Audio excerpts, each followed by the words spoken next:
Vemos este video de el resurgir de la industria japonesa del videojuego y luego ya nos podemos a jugar a otra cosa. Porque ha sonado como racista, si solo he dicho japoneses.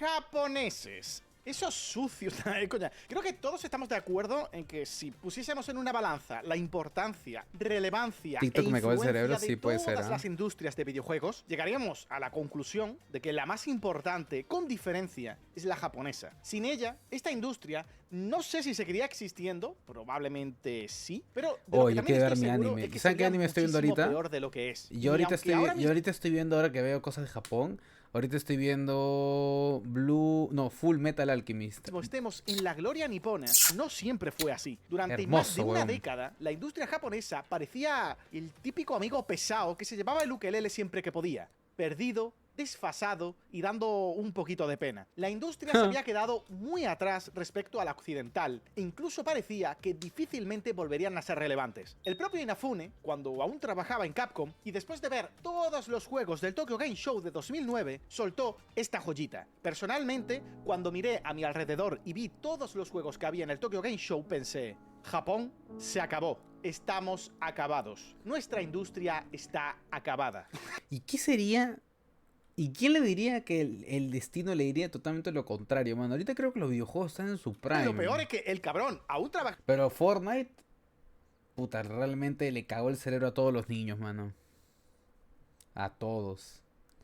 Ahora todo el mundo quiere jugar Fortnite, quiere jugar Valorant, quiere jugar juegos free to play. Ya nadie paga por jugar juegos. Acaba en Capcom y Capcom fue a la feria. Antes y ahora era sí mejor. se marca un japoneses desarrolladores. Yo de vosotros iría actualizando en LinkedIn. Aunque luego, un año después, dejó Capcom. Bueno, lo de dejó lo ponemos entre comillas porque seguramente lo invitaron a irse. Y poco fue Battle después Royale. le sacó el dinero a todos sus fans Aunque para no, sacar la mierda de Mighty Number 9. Pero bueno, eso es otra historia. La industria ¿Cuál, de Alex? videojuegos Pásala. japonesa pasó por una época realmente jodida. Parecía que las Luego lo empresas miramos. no encontraban la fórmula. Grandes sagas que eran auténticos pilares de la industria se estrellaban como si fuesen streamers jugando a Microsoft Flight Simulator y pasando cerca de dos torres con aspecto similar. Parecía que Japón se había quedado atrás respecto a la industria occidental. Por un momento, daba la impresión de que Electronic Arts iba a ser el estandarte mundial de los videojuegos. Me cago en la puta, es que me corto la polla, ¿eh? Pero fast forward al presente y podemos estar tranquilos. Japón está de vuelta y Electronic Arts sigue siendo la empresa Yo lo miro. más odiada. Y no solo eso, sino que ha vuelto a lo grande, con una industria de videojuegos que no solo está en auge, sino que además es la más importante del mundo de nuevo. Y si le sumamos esas industrias emergentes como son la Banco. coreana y China, pues parece que los años venideros los van a marcar la industria asiática. Ahora bien, ¿qué ocurrió? ¿Cómo pasamos de un ¡Alerta LinkedIn!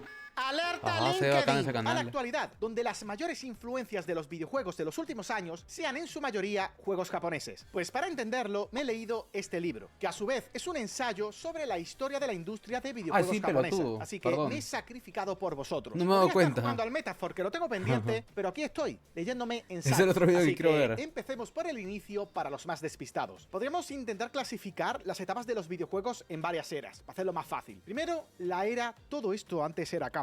Los inicios, donde los juegos eran más bien prototipos y proyectos de clase. La era de las arcades, la era del 2D y las consolas, la era del 3D, la era móvil y la era actual, que no sé muy bien cómo definirla. La era La era actual es la del pase de batalla, tu Battle Royale y juego incompleto.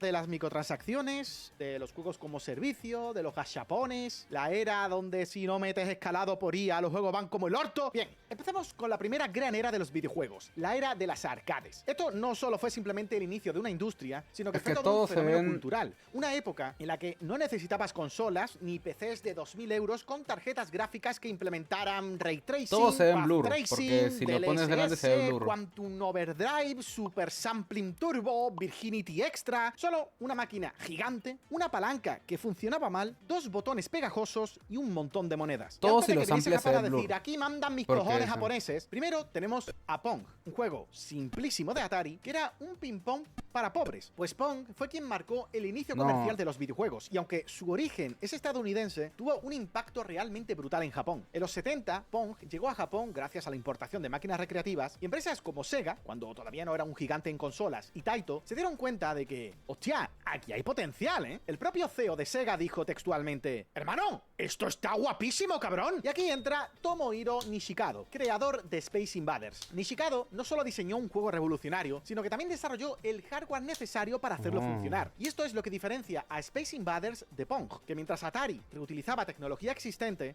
Japón empezó a crear tecnología específica para videojuegos. Y esto fue un salto gigante, porque Space Invaders no solo fue un éxito comercial, sino que fue un fenómeno social también. Mientras que Pong, sí, todo el mundo lo conoce, o el posterior Asteroids, también de Atari, ambos conocidos y muy importantes para la industria, pero no se puede crear una marca alrededor de Pong o Asteroids. Con Space Invaders, sí, esta mierda tiene más personalidad que los emojis que usa tu abuela. La gente, literalmente, hacía cola para jugar. Existe una leyenda de que el Banco de Japón tuvo que aumentar la producción de monedas de 100 yenes por culpa del Space Invaders, porque por lo visto pues, no daba... ¿Qué hablas?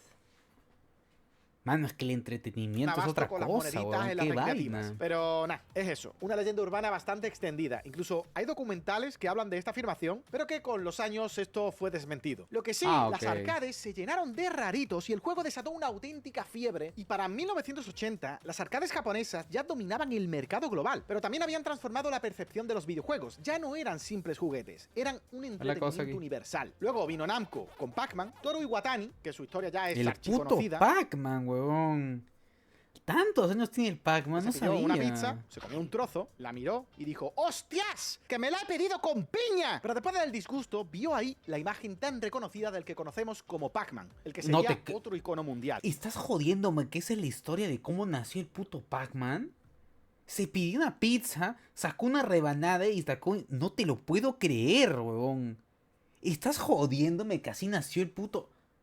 ¿Es en serio? Galaga, Donkey Kong. Siempre lo que realmente diferenció a Japón solo acá los miran en stream porque me para integrar tecnología y diseño en videojuegos. Porque sí, mientras Pong era simple, funcional, juegos como Space Invaders, Galaga o Pac-Man añadieron capas de complejidad, creatividad y emoción. Y bueno, trucos para sacarte el dinerillo a la gente manteniéndola enganchada. Así que, aunque podemos reconocer a Pong como el abuelo de las arcades, fue Japón quien convirtió a esta industria en el titán que conocemos hoy. Pues con esto llegan las consolas, la era del 2D, o como a mí me gusta llamarla, la cosa donde la UEA se puso seria. Esta etapa no solo se le metió a los chilenos, consolidó a Japón como el rey de los videojuegos, sino que les dio licencia para básicamente mirar al resto del mundo y decir: ¿qué?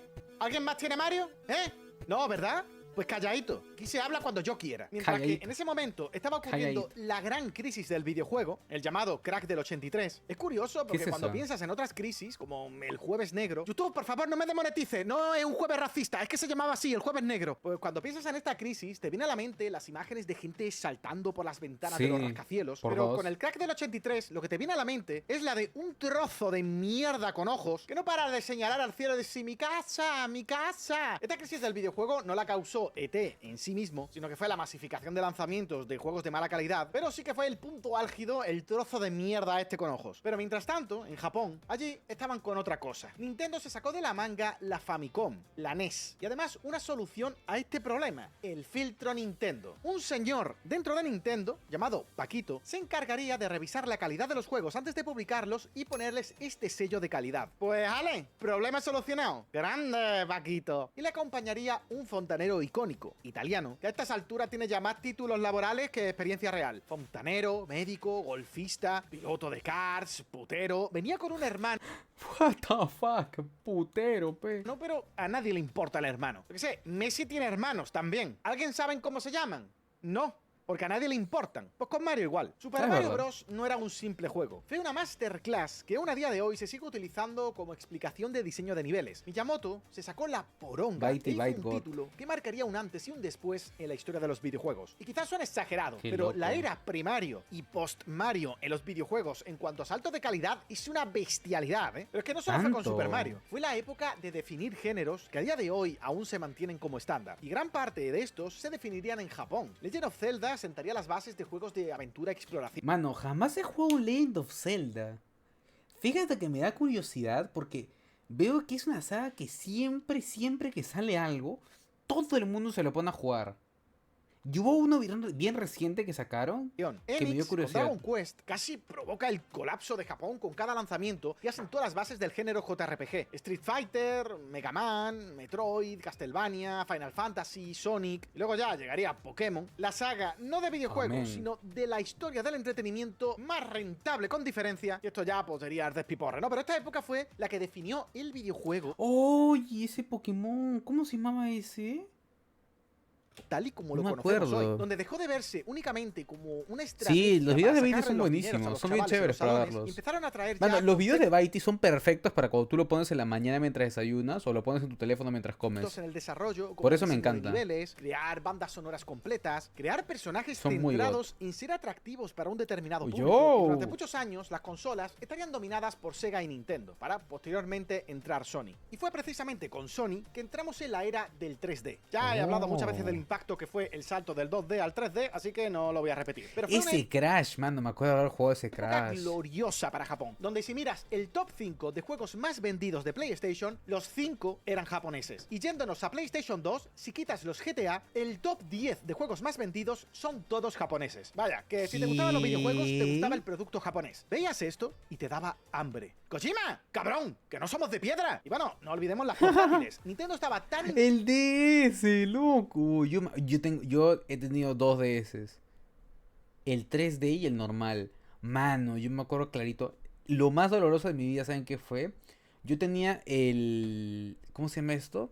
El juego de Pokémon que yo más jugué fuera el Pokémon Soul Silver. Y yo tenía un amigo que tenía el mismo juego que yo. Y yo caí, sucumbí, me rescindí. Y yo vi que mi amigo hizo trampa y le dije, pirateame mi juego para yo tener las mismas cosas que tú. Y el momento en que le acabé fue ese. Todo mi Nintendo se me cagó cuando pirateé ese juego, weón. Se me fue a la mierda Nintendo, me acuerdo clarito. Y dejé de jugarlo gracias a esa mierda, porque conocí la pirateada, el camino fácil. Y el camino fácil aburre. Pucha, ¿a ti te gusta la tecnología? O sea, computadoras, componentes, porque no con el SIB de resumista con buen humor. Sí, normal, si lo pasas lo vemos. Comparable que la Nintendo DS no Sí, era una sí lo puedo consola, ver. no, era una máquina de imprimir billetes. Estuvieron a punto de sacar Mario Banquero porque no sabían qué hacer con tanta pasta. Muchas compañías japonesas, con este salto y este gran crecimiento, empezaron a mostrar todo el potencial del que eran capaces de exprimir. Capcom, Bandai, Konami, ¿quién te ha visto ahí? ¿Quién te ve? Konami. Pero entonces nos acercamos a la fatídica séptima generación de consolas y el rey Mano, yo tuve mi Wii. Es más, yo tengo el... He estado buscando durante un buen tiempo el Wii. de Japón se viene abajo. De dominar absolutamente durante años, pasaron a no tener crecimiento en más de una década. Llegaron a estar entre 2, 3 o incluso 4 veces por debajo del resto de industrias. Sagas, que habían sido una fábrica de imprimir billetes como fue Final Fantasy o Resident Evil, empezaban a tambalearse. Tuvimos Sonic 2006. La cosa se puso seria. Konami empezaba ya a verse el percal y estaba ya preparando las maletas para irse a tomar por culo y no volver. Y ojito, que este vídeo está patrocinado por NordVPN. Supongo que Tranquilos, no os hace falta... muchachos, yo lo salteo por ustedes. Plan 4 meses a Japón. El dominio Japón. ¿Por qué Japón ya no domina la industria de los videojuegos? El fin del dominio japonés en el mercado de los videojuegos. Japón solía dominar los videojuegos. ¿Qué pasó? La era de Puchita, los Russell me poderosos dijo, Dani, diseñadores si de yo tengo una videojuegos manzana y tengo japoneses 5. ha terminado. Japón era un De repente Titanic le disparé la Gamer, pierna solo porque que el quiero robar iceberg, esta como mano. estaba hecho de Unreal Engine. Luego tuvimos Bien hecho. el momento Inafune. Como dije, aún trabajando en Capcom, Hiciste lo soltó correcto, después de pa. ver el Tokyo Game Show, menuda puta mierda todo lo japonés. ¡Alerta LinkedIn! Es como si un chef entrara en su restaurante y gritara: ¡Hermano! ¡Todo esto sabe a mierda! Pero no estaba solo. Hace no mucho, grandes nombres como Sakaguchi, creador de Final Fantasy, o Koji Igarashi, uno de los padres de Castlevania, también estuvieron hablando de esa caída y comentando posibles razones. También Shawn Layden, ex jefe de PlayStation, admitió que la PlayStation 3 fue un golpe brutal para los estudios japoneses. Básicamente, la Play 3 fue el 11S para los japoneses. Debido al riesgo y las ¿Tanto? consecuencias de esto, varias empresas japonesas empezaron a fusionarse o comprarse para evitar la caída. Enix se fusionaba con Square, Samy compraba Sega, Bandai se fusionaba con Namco, Koei se fusionaba con Tecmo, aunque hay que decir Qué loco, mano. No tenía la menor idea de toda Es esa que esto es algo mierda. que menciona el libro como parte de consecuencia de toda esta crisis y obviamente influyó, pero cada caso específico tenía sus cosillas. Sega estaba en la mierda después de Dreamcast y Square estaba en la mierda después de la horrible película de Final Fantasy. Cositas. Pero llegando al fondo de la cuestión, ¿qué es lo que pasó con Japón? ¿Qué fue lo que ocurrió en estos inicios de la séptima generación y parte de la siguiente? ¿Kojima está bien? ¿Necesita algo, mi rey? Pues vamos a identificar a 4 culpables principales de esta caída. Es el moreno. Call No, of Duty mentira. y el RPG occidental, la estética, pérdida de la identidad y aumento de costes. Empecemos por el putísimo Call of Duty. Si hay un género que marcó la séptima generación de consolas, ese fue sin duda el shooter. Gears of War, Battlefield, Halo, Killzone, bueno, este no. Pero aquí todos sabemos que hay uno que sobresale. Call of Duty. El puto amo de los juegos donde todo explota y nadie sabe qué está pasando. Pero que da igual porque me he sacado la MOAB. Mientras que en Japón seguían centrados en los JRPGs y en las experiencias narrativas, en Occidente lo que queríamos eran rifles automáticos y explosiones cada 5 segundos porque viva Estados Unidos. Call of Duty no Pero no me he dado cuenta de eso, en verdad. ¿No? Eso es una moda que pusieron los gringos. solo redefinió los shooters e introdujo el multijugador como el núcleo de la experiencia de juego, sino que además se retroalimentó con una nueva ola de entretenimiento que empezaba siempre con la coletilla ¡Ey, hola! ¿Qué pasa, chavales? Los youtubers, la famosa época dorada de Machinima. Y fue la simbiosis perfecta, porque YouTube creció gracias a los videojuegos y Call of Duty creció gracias a los gritos de niños rata. De hecho, esta fue la generación donde se les acuñó a los putísimos niños repelentes gritones como niños rata. Mientras tanto, en Japón, la experiencia multijugador como que... no existía todavía una cultura del juego online como ocurría en Occidente. Todavía se veía el juego en solitario como la experiencia principal. Y en Occidente, mientras, llegamos a un punto donde si un juego no tenía online, le bajaban la nota. Un juego podía tener ¿Qué la mejor historia hablas? jamás escrita y aún así el análisis te diría, bueno, ve, sí, está muy bien, pero es que no puedo hacer un dab después de matar a alguien. Y sí, hermano, sí, también era la época del dab. También donde empezó el online de pago. Una época rara, sin duda. Vale, pues con esta tendencia clara, ¿eres capaz de decirme un shooter de éxito de esta generación proveniente de Japón?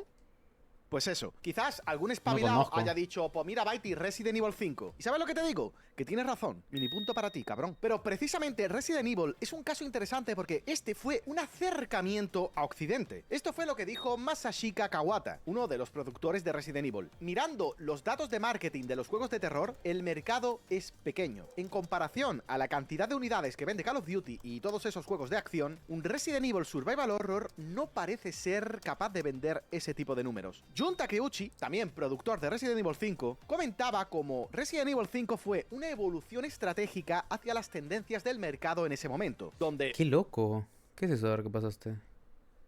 Verano de Es un canal para reaccionarlo después. ¿Qué tiene el canal? A ver. Low Spec Gamer.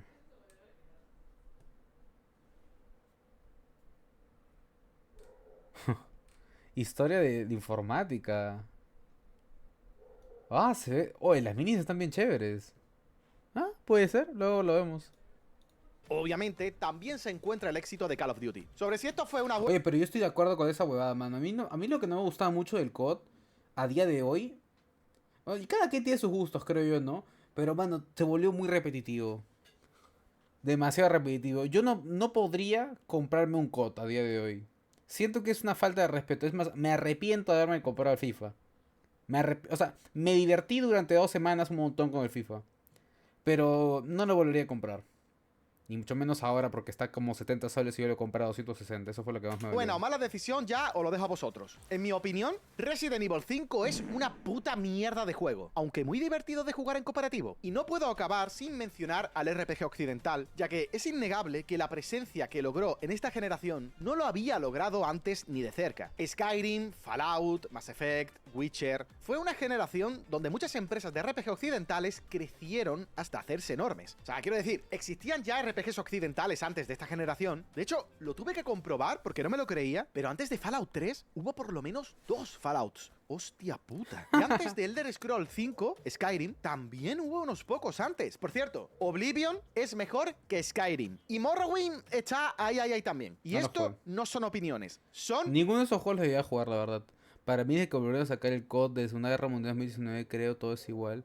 Al final está 100 soles en Epic. Hasta me metí en la rata 30 soles de más pagué. Factores. Qué Pero asco. es innegable que antes de esta generación no Qué eran asco. juegos de masas como sí lo eran los JRPGs. O sea, quiero decir, aquí en España, el meme Pero de sí que te lo tanta compraste. gente le gusta Final Fantasy VII es porque, literal, fue durante mucho tiempo el juego más vendido en España. Pero es que también vendió de locos en Europa y fue el segundo juego más vendido de PlayStation. De hecho, hay por ahí un ¿Qué? monográfico inacabado en el que hablo de esto. Pero los RPG occidentales no estaban ahí todavía. Quizá podríamos hablar de Diablo, pero juega en otra liga. Es un dungeon crawler, no lo piensas como competencia de un JRPG. Y de repente, si querías jugar a RPGs con una historia elaborada, no Está diciendo tenías que que mirar en únicamente Steam a está más Japón. barato que en Tenías Epic. cositas No, en- aquí y ¿qué? encima ¿Por qué está tan podías barato? personalizar a tu personaje. Podías tirarte horas Al revés. y horas editándolo para luego no verle la cara porque le vas a poner un casco. Y eso me hace irme a uno de los segundos puntos, la ¿Verdad, estética. no? Mark McDonald, en 2014, por aquel entonces director ejecutivo de H4Play, una empresa de localización en Tokio, comentó lo siguiente: los juegos de disparos en primera persona se basan en el realismo, pero gran parte del diseño de juegos japoneses proviene de una estética imaginativa, en la que no se busca simplemente el realismo puro, pero ese realismo era lo que la gente empezó a querer. El panorama de los videojuegos había cambiado de repente. Piénsalo verdad. por un momento. ¿Cuál era la estética predominante en aquella generación? ¿Qué ¿Cuál estética cupón de de Epic, juegos Renzo? de la séptima generación de consolas te viene a la mente? Los brazos musculados que me hacen poner en duda mi sexualidad de Marcus Phoenix, los largos yermos desolados de Fallout 3, la estética más futurista de Halo, los vastos mundos de Skyrim. Pasamos de mundos coloridos, personajes estilizados y diseños visuales parecidos al anime a el puto filtro sepia. ¿Qué cosa más horrible era el puto filtro sepia? Espero que no vuelva, ¿eh? Se lo permito a Fallout, porque realmente tiene un sentido. Pero ya está, ¿eh? Como vuelva, me inmolo en la sede mundial del color sepia. Si lo piensas bien, fue la generación del realismo, de la testosterona, de los machotes sudorosos de ¿Testosterona? ¿No sería dopamina? Jordi Wild. ¿Y esto por qué? Pues en parte porque podíamos. Nunca he Antes jugado no. ni un Fallout, O sea, luego pasamos miro de Rodri. unos pocos píxeles y tu imaginación para intentar formar ahí una silueta humana. Luego pasamos a algo un poquillo más humano, pero tampoco te creas que mucho. En PlayStation 2 ya podíamos hacer cosas más realistas, pero aún no teníamos la potencia para hacer algo realmente realista. Hasta que llegamos a esta generación de consolas. Ahora sí podíamos hacer cosas realmente realistas. El culo de Bayonetta tenía más polígonos que muchos juegos de PlayStation ¡A la 2, mierda! pero en Japón seguían con su identidad, seguían con su cultura, como es obvio. Y la mayoría de juegos mantenían esa estética estilizada. Personajes más cercanos al anime que a la realidad, algo que personalmente me encanta y que prefiero 100, no, 1000 veces antes que el hiperrealismo. Pero bueno, sencillamente Estoy de acuerdo, muy de acuerdo.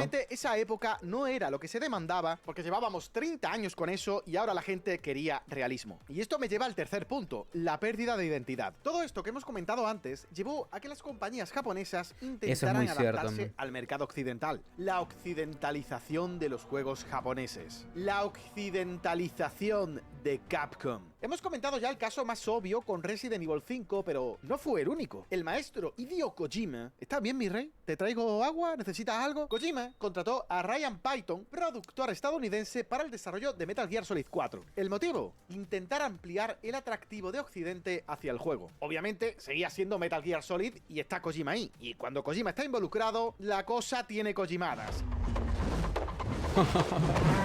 Pero ya también teníamos cámara al hombro. Teníamos muchísima más acción que los juegos anteriores, influencias claras de Gears of War y un modo multijugador que no pegaba ni con cola en la saga. Pero como dije, en esta época todo tenía que tener online. Otro juego intentando apelar al público occidental fue Shadow of the Damned, un juego que fue un fracaso bestial. ¡Hala! Y se ve got ese juego, ¿no? Man, ese juego se ve got, es lo que yo Intentaron meter jugaría. humor y referencias occidentales. Incluso llegaron a decir que se inspiraron en Quentin Tarantino para crear este juego, pero parece ser que no fue suficiente porque menuda hostia, cabrón. Quantum Theory, juego de Tecmo Koei que no conoce ni su puta madre, parece un grito ya desesperado por intentar llamar la atención de Occidente. Y hermano, la hostia que se pegó todavía se escucha, ¿eh? ¿Qué es lo que está dando fuerte en Occidente? Juegos realistas, personajes musculosos, escenarios oscuros, armas gigantescas. Dale, venga, lo tenemos. Al intentar imitar a Occidente, Japón empezó a sacrificar los elementos únicos que habían definido su identidad. Por intentar acercarse a ese realismo, los diseños artísticos se volvieron genéricos. Era como intentar imitar algo sin terminar de entenderlo. Eso sí, siendo justos, no todos fueron Puta, qué fracasos. buen análisis, Dead ¿no? Rising fue otro juego con el mercado occidental en mente. Me quedo con esta frase del video. Sí, siendo justos, no todos fueron fracasos. Como intentar imitar algo sin terminar de entenderlo. Eso sí, siendo justos, no todos fueron fracasos. Dead Rising fue otro juego con el mercado occidental en mente. O sea, Vaya, juego ambientado en Colorado y protagonizado por un yankee. En fin, que funciona muy bien. Dragon's Dogma es una RPG que parecía salido de un estudio occidental, pero ahí radica la magia, ¿no? Aunque tenía esa fachada occidental, seguía teniendo las bases japonesas que le dan Ese círculo de mierda, man, ese círculo de mierda que lo veo en todos los animes cuando invocan algo, huevón. No importa qué anime ves, mano, siempre sale ese círculo de mierda cuando es un anime de magos, mano. Siempre sale el mismo círculo, el mismo diseño. daban ese encanto especial. Sí, el son muy problema es chéveres. que estos casos fueron excepciones. La De mayoría de los Digimon, intentos de de copiar cual- mano, de Occidente cualquier sacrificaron anime lo que tú hacía veas sale especiales círculo a de los juegos mierda. japoneses. Y en el proceso perdieron tanto a su público local como al internacional. Fue un periodo en el que parece que Japón, en lugar de liderar, decidió seguir. Y Japón no está hecha para seguir a nadie. Está hecha para marcar el camino. De las Es pocas verdad. empresas que podrían decirse jamás Muy perdieron su cierto. identidad fue Nintendo. Hasta de Sony se suele decir que parece ya más una empresa occidental que japonesa. Y con esto ya vamos con el último punto, el aumento de los costes. Ya he hablado de este tema en anteriores vídeos, así que no me voy a enrollar mucho, pero digamos que este aumento desproporcionado de los costes a partir de esta generación pilló a Japón a polla cambiada. En esta tabla podéis ver la evolución de empleados que hubo en cada juego de Dragon Quest, y esto no fue sino a más con la siguiente generación. Final Fantasy XIII y la fábula Nova Crystal y de los cojones tuvo un equipo de más de 200 empleados que además decidieron que sería un juego visualmente espectacular y por tanto tenía que utilizar tecnología punta. Dedicaron tanto tiempo a crear el motor que las mecánicas y el diseño de niveles quedaron relegados a un segundo plano. El resultado fue retrasos, críticas pochillas y un impacto brutal en Square Enix. Yo me imagino a Enix diciendo, hermano, cabrón, me acabo de fusionar contigo y me la lías ya. El problema aquí, que es donde está la cosa, es que Mano. Japón dependía en gran medida del mercado nacional, porque, como hemos dicho, sus juegos bajaron muchísimo en el mercado occidental. Y claro, con este aumento de costes, las ventas nacionales ya no eran suficientes para desarrollar juegos AAA. A menos que te llames Pokémon o Monster Hunter, estabas jodido. Mientras tanto, los estudios occidentales estaban a tope. Solo con las ventas del mercado occidental ya podían subsistir tranquilamente. Además, empezó a estandarizarse el uso de motores compartidos como Unreal Engine, mientras que en Japón tardaron muchísimo en empezar a usarlos. Seguían obcecados en hacerse sus propios motores. ¿Y cuál fue la respuesta de Japón ante todo esto? Pues volverse conservadores en sus estrategias. En lugar de arriesgarse con nuevas ideas, decidieron apostar por secuelas, remakes y adaptaciones de franquicias populares, algo que los limitó aún más en su capacidad de intentar competir con Occidente. Para 2008, ¡Qué la loco! participación de Japón en el mercado global había caído al 13%. ¡A ¡Al la 13%! mierda! Tiene rima Es y un todo, pero no la culo. hago porque, joder, menuda hostia, ¿eh? Pero entonces llegó el resurgir de Japón. Tras más de una década, finalmente logró reinventarse de nuevo y ser referente en el mundo. Uno de los principales pasos para ese resurgir fue reconocer la estrategia de integrarse al mercado global. Históricamente, las empresas japonesas se habían centrado en Mano, pregunta seria, ¿qué tanto lo ven el Final Fantasy como FIFA? Cada año sale y yo le veo lo mismo. Te juro que yo tampoco entiendo. No, o sea, yo nunca he jugado un Final Fantasy. Pero debe ser algo, por ejemplo, a lo que... No. Debe ser un poquito diferente, porque el Final Fantasy sigue una historia, tiene un lore.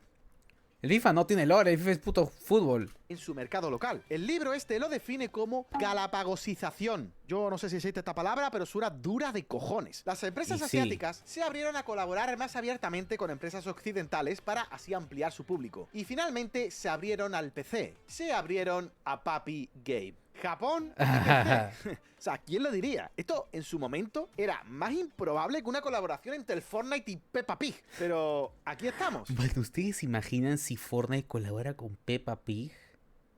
Es que ya no me imagino, ya no me espero nada, loco. Ya salió todo. Va a llegar un punto en el que de verdad yo la veo posible que pase eso, de verdad. Y va a ser un mate de risa, weón. Sería muy gracioso, ¿no? Sería muy gracioso. Puchito, 9 meses dentro del vientre de mi madre y ya son 14 días. Con Kingdom No Hearts pasa y nada. Yakuza en PC, y con que cualquier día de esto Me me mata ponía en los Pepe y comentarios que desinstalo el finalmente han juego. metido a Pepa a la cerda en Fortnite. Gracias a esto, juegos que antes eran de nicho, como algunos JRPGs, comenzaron No pasa a nada, ganar tranquilo. popularidad global gracias a esa exposición digital. Japón también comenzó a utilizar motores y herramientas globales, lo que les permitió optimizar los tiempos de desarrollo y algo fundamental, atraer talento occidental. Toma rima, cabrón. Una de las lecciones más importantes de este declive fue que intentar imitar a Occidente había sido un error. En lugar de eso, Japón volvió a centrarse en lo que hacía únicos a sus juegos. Capcom con Resident Evil 7 es el mejor ejemplo, convirtiéndose además en el Resident Evil más vendido de la saga, pero a todo esto tampoco podemos olvidar la influencia de factores externos. El aumento de la popularidad del anime y la cultura japonesa a nivel global obviamente también influyeron un papel importante. Cuando el mundo entero está atento al final de Attack on Titan es que efectivamente algo está pasando. De hecho, este estudio fija como pico máximo de la popularidad del anime a nivel mundial en 2018. Y claro, después de esta saturación de juegos hiperrealistas, la industria también recuperó el apetito por juegos con otra estética. Queríamos volver a esos juegos que abrazaban el folclore japonés, la mitología, el arte estilizado. Básicamente queríamos volver a Japón. Y creo que la mayoría nos alegra bastante este... Renzo, ¿vale la pena el Ghost of Tsushima? Estoy considerando seriamente. Luego les voy a hablar un poco de lo que he pensado estos días. Que si has crecido con videojuegos, es muy probable que hayas crecido con la industria japonesa. Y también es innegable que en la última década han creado gran parte de las obras más influyentes de este medio. Breath of the Wild, los Souls o Elden Ring, Yo nunca jugué el Zelda Breath of the Wild. Mira eso, pucho. Pásalo, Nico. Para ser gamer, la verdad. Y este resurgimiento nos recuerda algo importante. Los videojuegos no son solo entretenimiento, son arte y, más importante, son cultura. Y una vez más, nos recuerda también lo importante que es para los desarrolladores tener su propia identidad y de no renegar de ella por querer llegar a más público. Así que gracias Japón por hacer que yo sea un fan absoluto de los videojuegos a día de hoy, y a ver si nos cortamos un poco con los gachapones, que con menos gachas también se come, coño. Mano, qué goto. Me vacilo bastante ver videos de Baiti. Pero deja una lección importante, ¿no? La identidad, lo que se ha perdido hoy día. Hoy día tú ves, pucha, todos los juegos son un copy pega. Y también me pasó bonito que ahorita estoy viendo. O sea, estaba viendo, por ejemplo. Yo miro mucho anime, la verdad es esa. ¿Ya? Estaba viendo ahorita. ¿Cómo se llama este? Ya, la cosa es que el anime que estoy viendo, puta, fue hecho en 2010. ¿Ya? Y a día de hoy, mano, esa huevada está tan bien adaptado y mantiene tanto la esencia del puto manga que lo hace tan bien y lo hace único. Y creo que eso es lo más importante y lo que se ha perdido a día de hoy. Que no hay nada único, no hay nada que tú puedas decir, eso es único, no lo voy a encontrar en otro lugar. Y creo que es lo que diferencia. Pero ahorita, ¿cuál estaba viendo? Me olvidé. Full Metal Alchemist, ahí está. Buenísimo, mírenlo.